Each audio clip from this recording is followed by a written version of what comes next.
I wish you heard Sister Erica's story. Did she share the story in this conference? I wish you heard it. She knows what I'm telling you by experience. You go look for it on the internet. She knows what to do at midnight to fly. She knows. So while you are trekking, she doesn't trek. She knows, because at that time she had the power of Satan. She had the dimension of Satan, so she knew what to do. She can't do it now again because that dimension is not there. But now she has a superior dimension. To the Erica documentary, part 37. This is the continuation of the Erica documentaries. This documentary is rated 18 years and older. Parental discretion for those under 18 is advised. Yes. yeah, viewers. Once again, I'm so honored to share my experience with you. And I pray that as I share what I went through, you learn something from my experience as a weapon to overcome the devices of the enemy against your life. And today I'm going to talk about the Marine Kingdom. But before I talk about the Marine Kingdom, I think it's wise to start with a word of prayer. Father, in the name of Jesus, Yeshua, Messiah, we give thanks for the gift of life and for the opportunity to share these things with the souls of men, that they may be able to put the pieces together and understand what we are up against. We apply the blood of Jesus upon every viewer, spirit, soul, and body. There shall no evil befall them, neither shall any plague come near their dwelling. I pray that as this word goes forth, the body of Christ may be edified, that Jesus may be glorified, and that the enemy may be put to shame. For it is in Jesus' name we pray. Amen. Amen. Let me start by introducing myself. Erica Mukasi, aka Mama Maisha or Mami Zion and Zeph. Yeah, so I'm going to talk about my life from when I was 12 to when I was 18, the time that God delivered me. So there's a certain part of my life that I feel is going to help the body of Christ to understand how the kingdom or the Marine Kingdom functions. So, as I explained in the previous documentary, that not everyone that we see is 100% human. There are some people that are not 100% human. There are some people that are hybrid. They are a mixture of I don't know how to bring it out, but they are not 100% human. They are not coming from only human beings. There are people who have entered into covenant with the kingdom of darkness, and they have had children that God forbid us to have, and they have gotten entangled in relationships that God forbid us to have, and as a result they get people who are not 100% human. And in my experience of serving in the kingdom of darkness, I came across those people, and these people really disorganized my life. That's what I'm going to concentrate on. So after my primary school, I was 11, my mother took me to a single-sex school where she thought that if she took me there, she's somehow protecting me from being disturbed by the opposite sex, and also I would be able to concentrate in my academics. And I was a good performer, but the teachers had advised my mother that why I had deteriorated in my performance is because I had so much going on, so many activities and other students who were trying to divert me. So my mom took me to a single-sex school, and that's where I met that friend that I spoke about in some documentary, who was a sorcerer, and the uncle had initiated him. The uncle of that lady had a business in Mombasa, but he had entered into a covenant with the Marine Kingdom, and he dedicated her there. He covenanted her there, and she had children in the Marine Kingdom, and she was doing exploits in the kingdom of darkness. So her mission for joining secondary school is not because she was looking for a future. They already had money, but they were looking for souls. And schools, those are places that they target. Schools, universities, institutions, those are places where the enemy sends his agents to target, especially children that are coming from Christian homes. So now... Absolutely, those are initiation grounds. Yes. So when I joined the school, I became the class monitress because I was very active, and I challenged the director of the school because we were in class for 2 days and no teacher was attending to us. They were waiting for the other students to arrive so that we start together. Then when I spoke to the director of the school, I asked him why we are not studying and yet we are in school. And he said that we have to wait for the other students to join. And I told him it's not fair because we've come on time and we are just sitting in class doing nothing. But that's when he appointed me to be in charge and to let him know if we don't have any teacher in our class, and I became a class monitress like that. So among the students that came was a strange student, and this student when she entered the room, it's like she really concentrated on me. I want to use her name, but because these people are so secretive and the legal implications, they have a common name that they were using. They are siblings. They were all using Muhammad, but let me use Saida. Now, when she entered in my class, the teacher told me to find her where she's going to sit and give her the rules and regulations of the class and everything that she's supposed to do and the timetable as a class monitress. When I went to this girl, she was so beautiful because she was kind of a half caste. She was half Arab, and what I didn't know is that she was not 100% human. That one I got to find out later. She had this kind of striking beauty that would attract people's attention, but instead of drawing people towards her, it would push people away from her. She was fierce. So even when she entered classroom, girls were talking, but when she entered, everyone went quiet, and for some reason they could not tell why they were quiet all of a sudden. And she had this commanding presence that commands attention. Everybody stops what they are doing and they look at her, and for some reason they are intimidated, but they don't know why. Yeah, so when she entered, had nothing to do because it was my assignment as a class monitress to go and present everything to her as instructed. So when I went to her and spoke to her, gave her the timetable and everything concerning the school, she was looking at me, but she was so mean. She just grabbed everything and put in her locker, and she put her head on the desk. So I didn't want to force things. I just moved to my desk and I concentrated with my books and things that I had to do. So now I went to the dormitory. While in the dormitory, there was a young girl who was her sister that I found out that was her sister. She had also joined. They came at the same time, but she was one class lower than me. So when this girl came, she was that girl, I will use Ida. When this girl came to join us in our school, because now I was in Form 2, and with a sister, we were in Form 2, and her, she came to join in Form 1, and their bigger sister was in Form 3, and another one was in Form 4. I'll be telling you about everyone. So when Ida, all of them had the name Muhammad attached to their names, and they were posing like they are Muslims. But later I found out they were not Muslims. They were just using the Islamic names, and those were not their real names, but they had to identify like us, but they were not 100% human. So when this girl came, she came to our dormitory and she just looked at me and started smiling. So I kept on wondering, what is it about this girl? And every time I would look at her, then she went and sat at her friend's bed opposite to my bed, and she kept on looking at me and smiling. So in my mind, I knew that this girl wanted to be my friend, because every time I'm looking at her, she's trying to smile at me. So later, she got the guts to come and greet me because she had come to our classroom. We were having preps. We used to revise in the night. After classes, we revise and then we go back to sleep. That was the school routine. Everybody goes back to the dormitory. When we had finished revising, she came to pick her sister, and now that's how she walked to my desk and she said hi. So I was like, wow, at least she's friendly. She's not like her sister. Her sister is mean.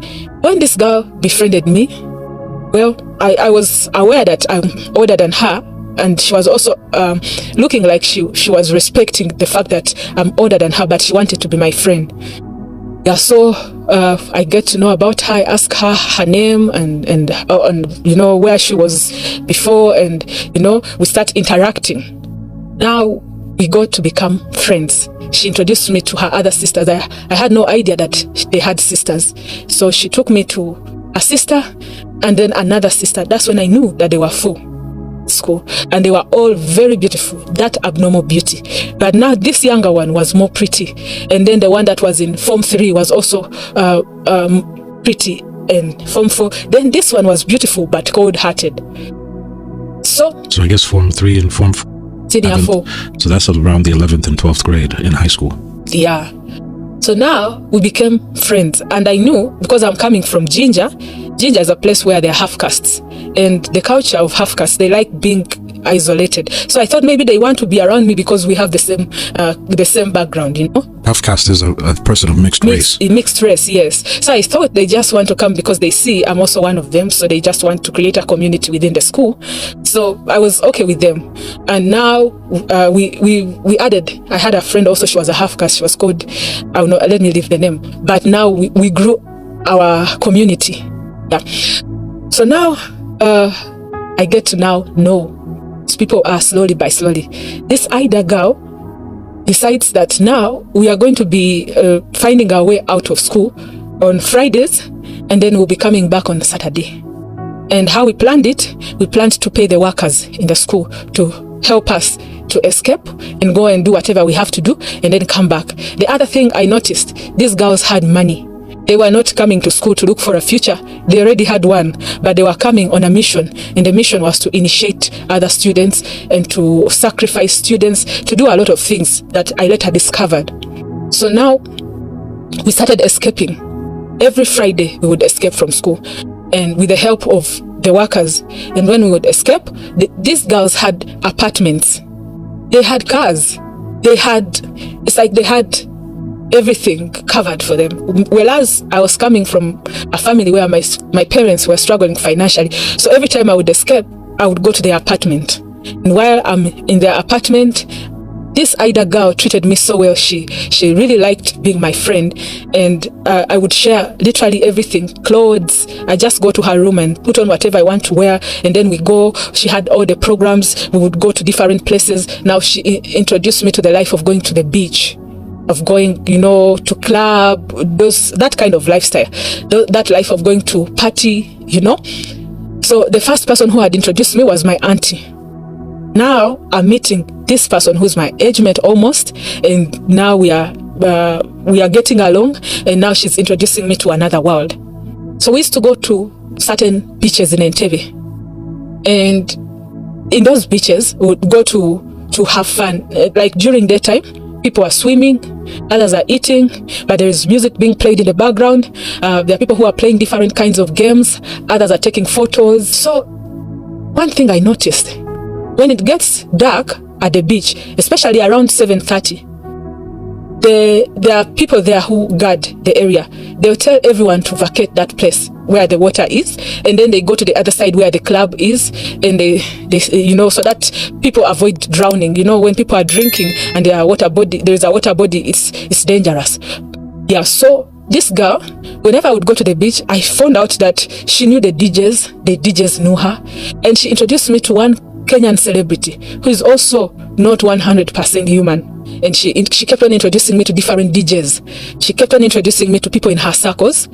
So now one time, as we were at the beach, her two sisters, the elder sisters, they went to swim, and I was seeing when they are walking at the beach, they had this kind of beauty that would attract men. Even if you've gone with your wife, there is a certain beautiful girl that bypasses you sometimes, and then you look sometimes. So these girls had that kind of beauty that even if you're minding your business, at least you would just look.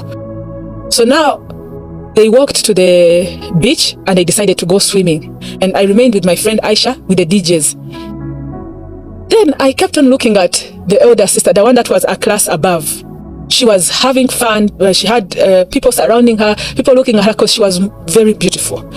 And she had hair falling to the back, and So got to a point, as they were swimming, they went far in the water. And they continued going far, and I started getting concerned. I told Aisha, your sister is going far, and that place is deep. She might end up drowning. Aisha said, my sister can never drown in any water body. She can never drown. I said, but it's dangerous because people have a place where they end when they are swimming, but this one is going very far, and her sister is also going very far. So I started now becoming uncomfortable, looking at my friends, they are swimming and we have escaped from school. Should anything happen, it's going to also put me in trouble. And being a class monitress, I have to be careful. Even if I'm working with them to break or violate the rules, I know that if they are to punish, I'll be punished more because I'm a leader. Yeah. So I started looking at these girls swimming, and then they had this tendency.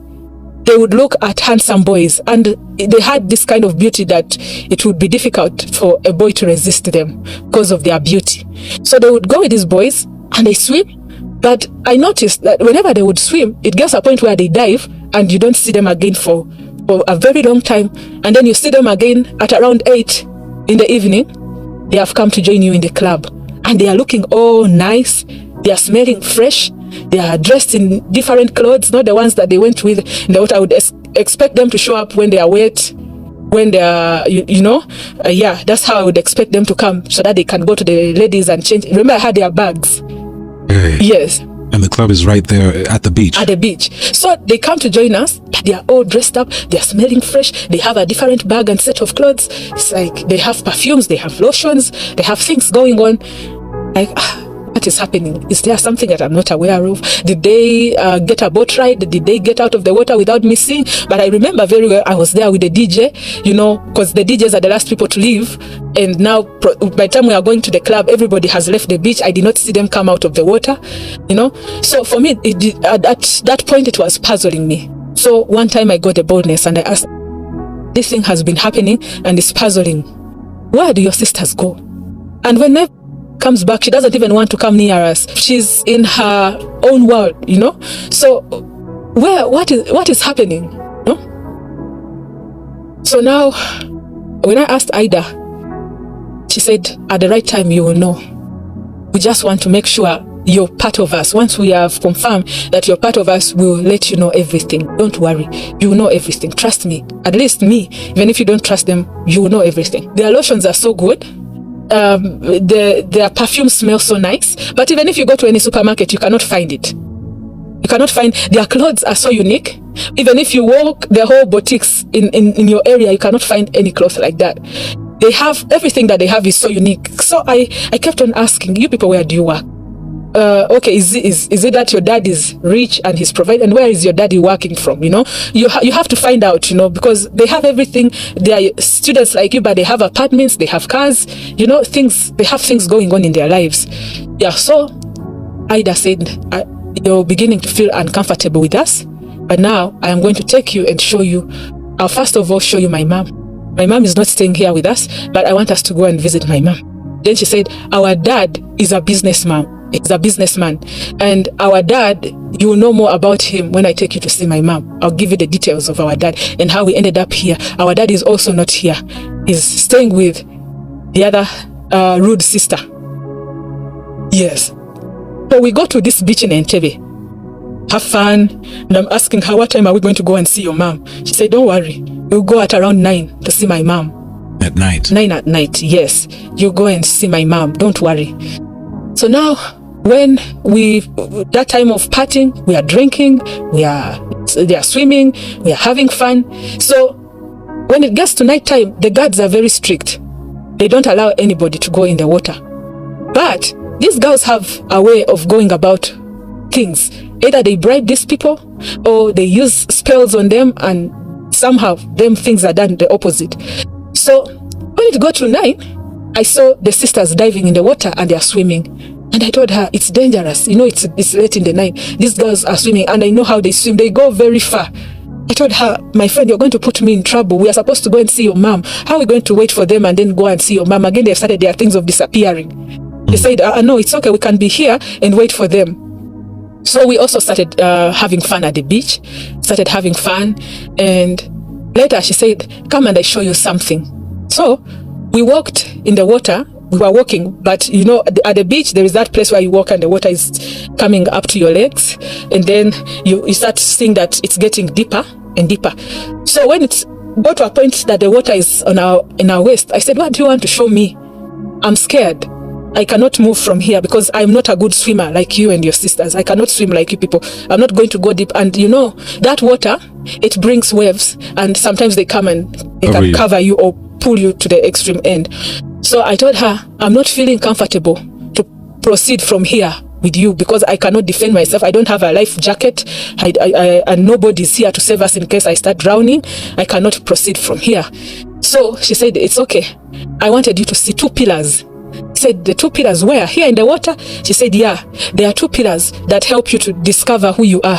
I said, how? How can a pillar help me to discover who I am? I already know who I am, So how can a pillar help me? She said, there is a pillar on the right and a pillar on the left.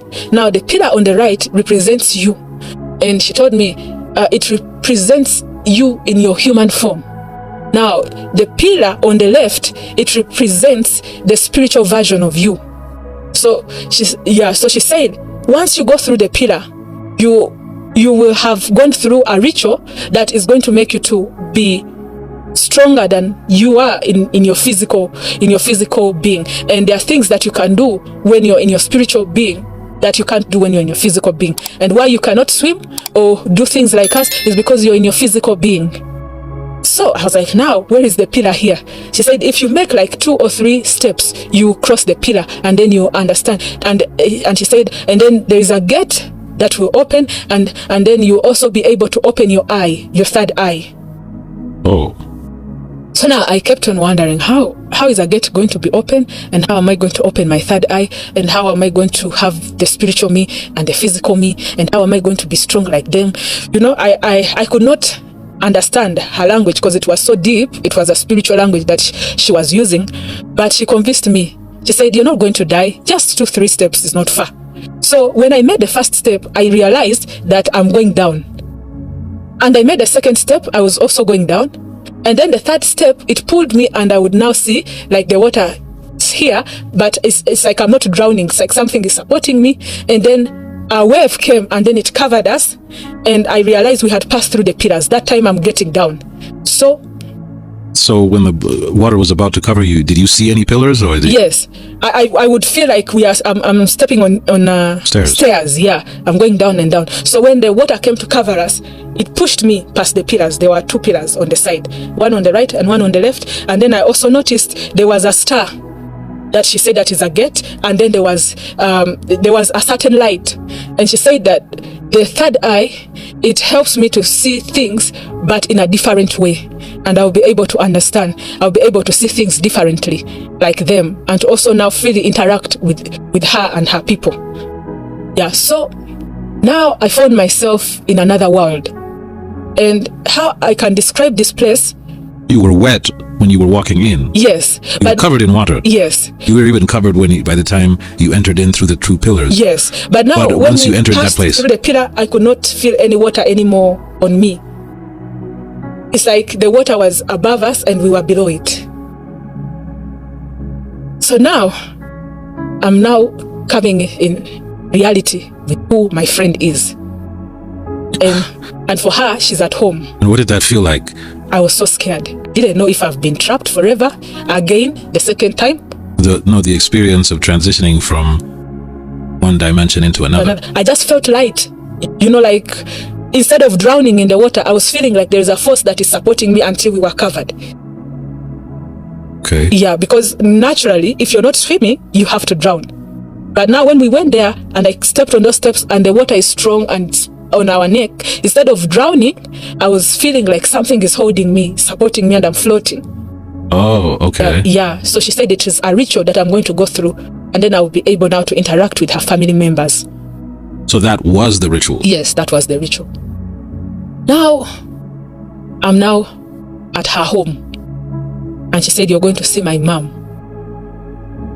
And now, I'm seeing the steps. Now let me describe. The steps are built like a pyramid, but we were now stepping down. And the other thing I saw is, on those steps, there's that kind of weed that grows on the steps, like it's like a soft carpet, but green. It's slippery. That weed is slippery, but it's soft. So, also, because our bodies are not wired to be there, I was feeling like I had soaked myself in water, and the skin had dried, but I had not applied a lotion. So it's like a crack skin. That's the kind of skin that I had. Meanwhile, my friend was looking very pretty, because for her, she's at home. So me, I'm feeling uncomfortable.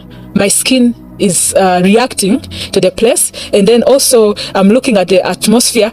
In there are cities. But these cities, the way I was seeing them, it's like the way they build, they don't paint, and everything is with rocks. So you can be in a rock, but it's a city, and it's like a world, There are activities that are going on there. So Cities, buildings, or real buildings, like the way we are in this building inside. But the thing is, even if they're in the water is not pouring on them. They are designed places where you can see the waters, but it's not everywhere. Okay. Yeah. So we go to this place and she tells me to sit. It's like a dining table, but it's made of rocks, and even the chairs are from rocks. When you're just looking at it from another angle, you cannot know that that's a dining. But that place is so advanced that everything just automatically works. So I just found myself sitting there, and then they had containers or dishes where they eat, but these dishes are made out of rocks and they are beautiful dishes. Everything there literally is made out of rock and dust. So it looked bad? It's not bad. It's like these are forsaken places, but everything there is advanced. It's like this when you enter, you know that these places have been here, but they have been forsaken. You can feel like, you know how you enter a house where people have not been. It's a beautiful house, but there has not been anybody staying there. How you feel when you're entering that place, that's how I felt when I was entering this place. So now, there's one thing that scared me. She said, now it's time for you to see my mom. And to see her mom, if where I'm sitting, if I'm to say the direction that the mom was, it was on my far end, on the right. And then on the left, there are two like, how do I say, corridors. One that goes this side and the other that goes the other side. So she said, you're going to see my mom, then you're going to see my sister's mom, the one that is rude, my classmate. She's going to see her mom. But that one, it will depend on if my sister is willing to be your friend. Because as it is, she seems not to be interested in your friendship. I don't know why, but she takes a while to accept people in her life. She doesn't just accept people, but I'm going to convince her to be your friend. Okay. So now, thing that shocked me, so very handsome men in that place, they had been enslaved. Very handsome men, young men, they had been enslaved. And now that is as we were going to see her mom. These men were in chains. And some of them were free, but it's like they had forgotten who they were. And they were working and serving. They were rendering service to her mom. And she said, my mother is the mother of the sea. And many people consult with my mom for wealth. So my dad was a businessman. And he started consulting my mom for wealth. And my mom gave my dad wealth. But my dad betrayed my mom. So the dad went intimate with the sisters. And then that's how the other classmate of mine came into the picture. And when they found out, they decided that a human being cannot be the reason as to why they separate. Because them, they are united. Sister. Saida's mom. So now, when this happened, they decided that a human cannot be the reason as to why there is division among them, because they are united. So what they decided to do is to enslave him. But he had children who were 100% human, and he had children who were hybrid. And that makes them, and she said that all of them are named after their dad, and they're all called Muhammad. That's their dad's name, and that's how they are able to identify themselves, and that's how they are able to also be beneficiaries of the businesses. That even if he's not there, they are running the businesses and they are beneficiaries. They have lawyers who make sure that every child gets a percentage from the wealth, and even the women that they have to also be able to he had to be able to help their siblings, their human siblings. And she mentioned to me, okay, about her companies, and I'm going to tell you about her companies, because at some point my brother also went and worked in their company and he didn't know, and I told her to fire my brother. I said, please don't involve my brother in this, at least fire my brother and find my dad employment. And that's what they did, and they got my dad employment, and my dad was so excited, he didn't know he didn't know what we had done. Yeah, so now she explained that to me, and I started now fearing. Fear entered me. I'm like, with my genie, with people that are not people, you know, because people have been hearing of stories of those things at the coast, you know, people that have fish, half human, and they think it's just stories, but these things are real. These beings exist. I saw a mother sitting in a pool. I will not say it is a small swimming pool like the ones that we are used to. When we say a pool, a person can imagine a small swimming pool, but a pool in that like where we were is a world, but that looks like a pool because it's partition. It's the partition place that I saw water, and there's this being that is half fish and half human sitting in that water, and the tail flows all the way from where she is at the end to where we were, so she would even flap the tail and splash some water on the daughter. Now, how big was that room? Wasn't a room. The whole place, because it's covered, it's under, it may appear like it's a house or it's a room, but it's beyond a house. It's so huge. It's a wide place. It has many departments. It has many places you can go, and you can be the same place and not even see each other because it's a big world under there. Like there are factories, there are laboratories, So it's like a huge cave? Yes. And everything is like, as I explained, everything is like in rocks. It's made out of rocks and dust. What is the general color in that? You know the color of the rocks? Brownish and grayish and greenish. That's the color there. And the greenish is for the water plants, because those beings also have herbs. They manufacture cosmetics and they manufacture herbs, and I'm going to explain in details what they manufacture there and how they function both there and here. So, see, she tells me this is my mom. What scared me the most is not even just seeing a being who is half human and half tail, but what scared me is what that being was doing. I saw these men, they were serving, they had trays, they were carrying trays, and these trays were trays of hands of men. They had chopped off hands of men, and they were putting the tray on some on the right, and then there are trays that they were bringing that had babies, and this mother of the sea was mostly interested in eating the heads of these babies. When I saw this, I started now feeling like I'm going to throw up. When I started feeling like I'm going to throw up, my friend brought something but made out of a rock where I can throw up in case I'm feeling disgusted. I threw up there, and she helped me. She said, I'm going to take this vomit and pour it on the other side. The curiosity in me would not allow me to stay this side. I was like, supposing I stay this side and the mother eats me. Let me follow my friend. I followed her without telling her that I'm coming after her, because I let her walk somehow ahead of me. When I followed her, what I found again was more disgusting. She did not pour the vomit. She was taking the vomit.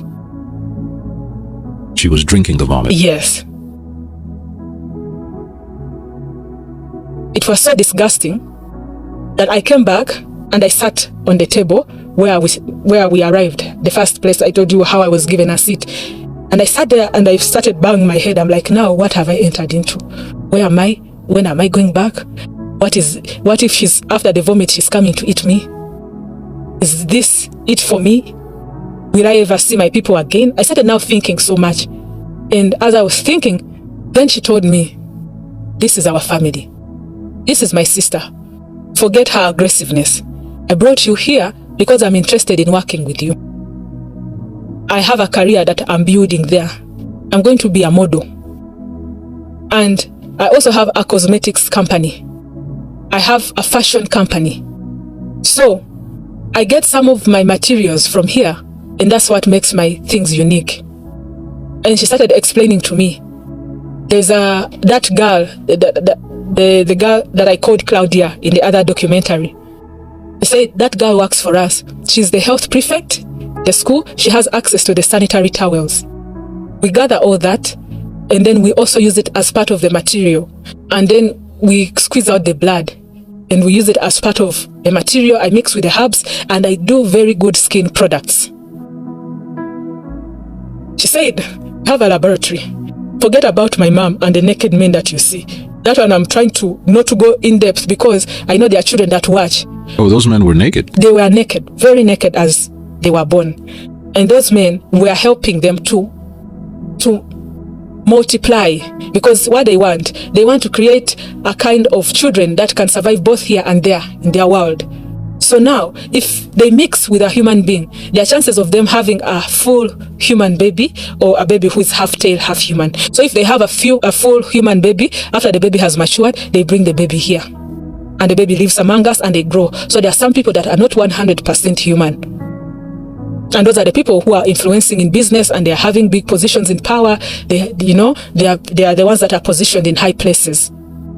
So now, she explains to me, she says, I'm going to start now a beauty company where I'm going to bring things that I believe are going to sell. And I said, what are those? She said, I'm going to sell implants to enlarge people's body parts, for women who want to have bigger breasts, bigger hips. If you want to add something to your body, I'm going to bring those implants. But how we work is this: I don't appear anywhere. Me, I'm behind the scenes. I use celebrities to be the face of my product, because I don't want anybody to know that I am behind this and I am the owner of this. So even the one who poses as the owner of that company is not the owner. I pay that person to be the face company. And then she said, now I'm looking at working with you because I just liked you. I want to work with you, and I'm willing to pay you, and I will tell you what we want you to do for us. But for now, I'm just introducing you to who we are. So I said, okay, now what else do you collect from us? And why are you interested in blood? He said, we are not only interested in blood, we are interested in the human ovaries, the womb of a woman. Because we are also interested in the fetus. We are also interested in the sperm, in the seed of a human being. We are interested in anything that leads to the life of a human being. And once we attach that to our product, there's no way they can resist, because there's power in DNA. They just find themselves addicted to our product, but they don't know why. And that's what makes us to stand out in the market. Now, okay, so what do you do with all these products? You say the fetus, you say the ovaries, you say the blood. How does all this work? And she showed me even the babies that they kill. She showed me how they grind those bones, how they mix it with their powder. She showed me how they make those nails, the powder for the nails. She showed me how they mix acrylic nails. Yes, the powder that makes some of those nails. She showed me how they get the blood, how they mix it with that some of the paint that we use for our nails, the ladies. They explained a lot about cosmetics that they create there. Not every cosmetic, but some of the cosmetic that they create from that kingdom. So the only way to know is through prayer. You pray over everything that you buy, because there's no way of differentiating which one is coming from where. But one thing you have to know, any product that you see a celebrity promoting, especially those secular artists promoting that cosmetic, they are promoting that powder, they are promoting that lipstick, they are promoting that product, just know where it's coming from, because their product is very different from the normal product. It's original. It has this expensive look and feel to it. Yeah, so she now starts explaining and things start making sense. And she said, I'm working with celebrities and we are going to bring it. We are going to bring our items, and it's going to sell. And indeed, she started a beauty company that sold. She made millions of money because the celebrities were promoting that product. But at a certain point, women started rotting. You go and they enlarge your butt, and then the butt starts rotting. The breasts start rotting because it's from the marine kingdom. So they don't show you the side effects. They show you the beauty. So, and then it's a lie, because they get people who are already beautiful, people who already have the curves, and they lie to you that they also use their product. Yes, so the kingdom of darkness survives on lies. So this one who wants to be like this celebrity will also go and try the product so that they look like the celebrity, and before they know, they are rotting. Meanwhile, the more the people are dying, the more these ones are making money.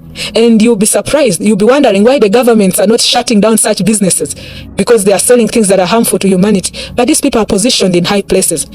You can start a company that is making Vaseline and is shut down the next day because it has not been licensed. And yet your product is nice. But theirs that is killing people, and there is evidence. There are people who are guarding it. So they are positioned in high places. So she explained this to me, and she said, now, even if we have all this set up, I don't want you to think that we can be successful on our own. We need humans to be able to accomplish our visions, because humans were given dominion there, just like we have dominion here. Because if I had not showed you the way here, you wouldn't be here. So now you have the ability to help me accomplish my vision there, and I can also work with you here. Of course. So now they need human collaborators. Yes. Now she decided she told me, don't follow me. Let me go and talk to my sister. If she allows, you'll see her mother. Then the other sisters, as we continue, you'll get to know them. For now, you're going to only see our two mothers, and the others, they'll see you. The more they trust you, the more you come back. The more they trust you, the more you come back. And when you work with us, you cannot be poor. Don't you see how we are living? We are students like you. We have our lives. We are not looking for a future like you people. You're in school trying to secure a future. For us, we already have futures. So now I said, okay, even if I'm in school looking for a future, I want you people to give my dad something to do. But again, I don't want you people to trap him. I don't want you people to trap my brother, because I only have them. If you can give my dad something that he can do, and then support me in school, and I live comfortably, then I'll be okay. So that's how one of their people, one of their relatives, decided to come and pretend that he has parked home opposite our home, and then he saw my dad and came. He greeted him, and he said, I'm looking for somebody who can help me to furnish this house and to supply pallets and different things. I want to do a contract with that person, and somebody directed me that you're good at that, so I want to give you that job. And it was a good paying job. So my dad, it was his first time to get a good paying job like that, and he said, I can't believe an Arab can speak to me so nice, because of the things I've heard about Arabs, the way they look at blacks. This man spoke to me like I'm his son, and he gave me this contract, and he gave me this money without even me delivering anything. He didn't know that I had applied for him. But now that was to make me understand that if I work with them, my life is going to change. So let me go to the other side of that. Please describe the mother. How did she look? Okay, she was in between Arab and Asian. This was the mother goddess. Yes, very beautiful, very huge. When I'm talking about a pool, I'm not talking about a small person. I'm talking about a huge being. This is a being that is eating 12 babies in just like seconds. 12 babies. This thing is huge, but beautiful. How huge? How tall was he, from the top of the head to the soles of the, like to the bottom of the fins? Like I explained to you, the height. You were asking me how tall is this being if it was to stand? How tall? And I told you, like from our window. Obviously it's for them. Yes. Yeah. So like let's do that again. How tall is this being? Third floor, like how you see the third floor window. If it's a house and it has a first, second, and third floor, all the way down. That is how huge the thing is. Okay. The height, then the size. Let me estimate from here. Like from this wall, the kitchen wall, to there. So I don't know how many meters. How wide she? That's the width. The width. So she's about as wide as the average living room. Yes.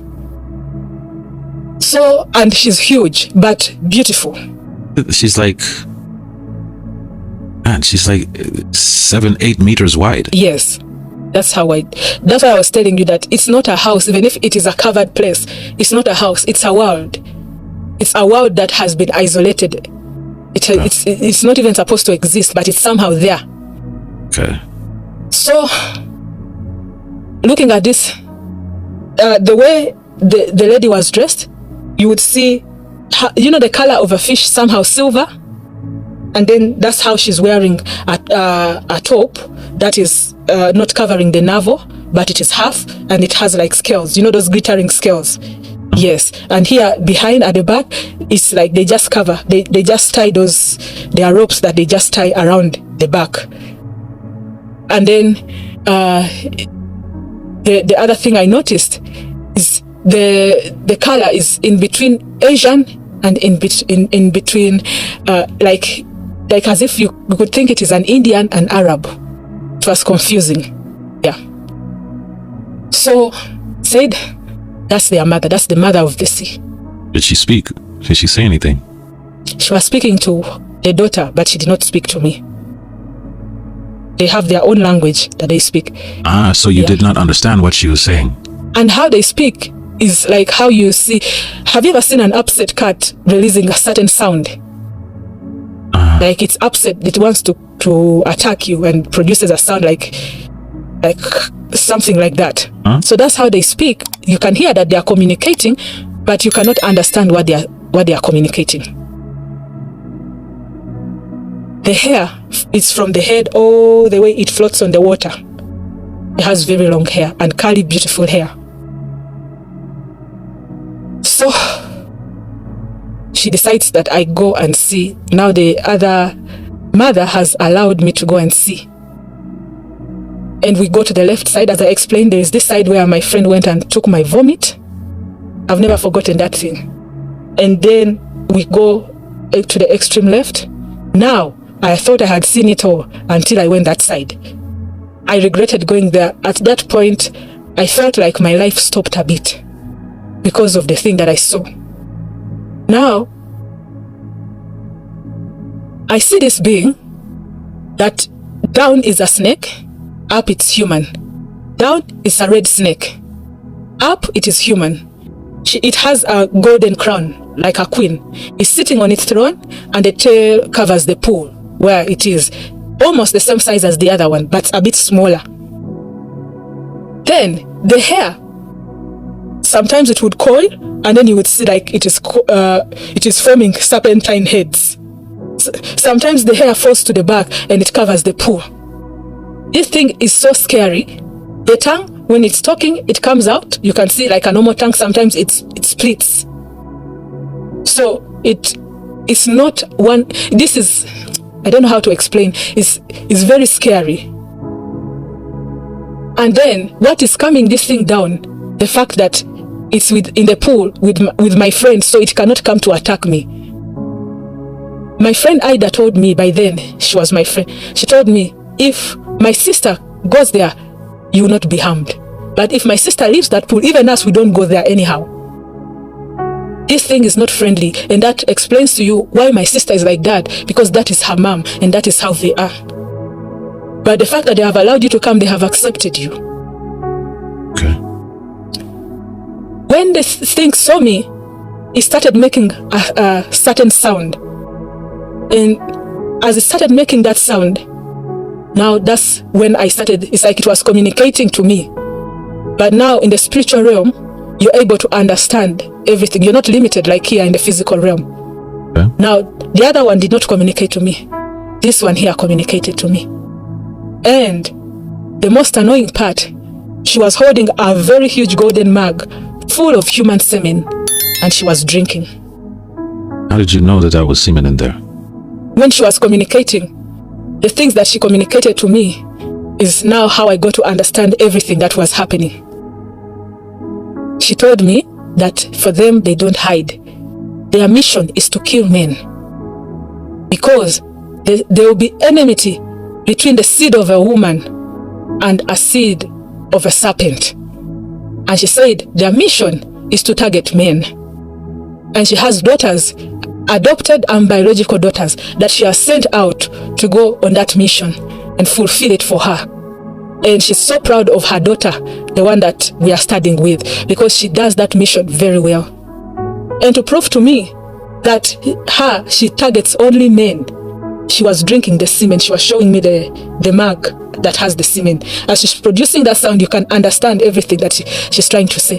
And she says she attacks men in every way possible. In dreams, she attacks them. She appears like a beautiful woman, and she causes men to have those wet dreams, and they wake up feeling defiled, and she steals their destinies, their sweat, and their energy. She says she drinks their semen and their sweat, and she enjoys doing it.